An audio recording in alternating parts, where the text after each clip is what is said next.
10 words or phrases from the text that you think are really important? I feel like it's just telling he's Italian and Korean. Yeah, but like that's also his culture. True. So put it down. Yeah. So Korean, Italian. All right. What's another one? Oh, you guys, my heart is full. I think another one would be Such good my birth words. mother. Yeah, birth Remember, mother. no more than 2 words. Dojang, ethnic sandwich, Corno, ducky, birth mother, real Korean, Italian. I have 10. I'm pretty sure like real Korean is like 2 words. Well, yeah. Yeah, 10. Yeah, so we finished. Ask that you try to make some connections between the things that we were just talking about, right? The central idea of the text, these words that we came up with, and things that you have experienced in other subjects. How could what has happened in kimchi and calamari relate to things that you've learned in social studies?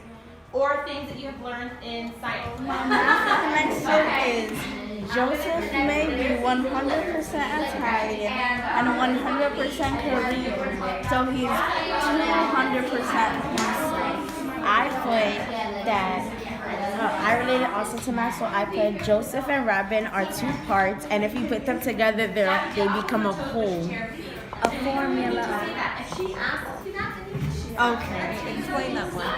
So it's like an equation, Joseph and Robin, and then I guess you put an equal sign, and then it's like it makes them together. You should write Like Joseph is like kind of like a mix of chemicals because he's a mix of Korean plus Italian equals Joseph. So an equation, Korean plus Italian equals Joseph. Give me another. Give me, who said something about ratio? Me. Go ahead, Rosemary, with the ratio. I said that this is not like when we were learning about ratios because it would mean like the ratio of Korean to Italian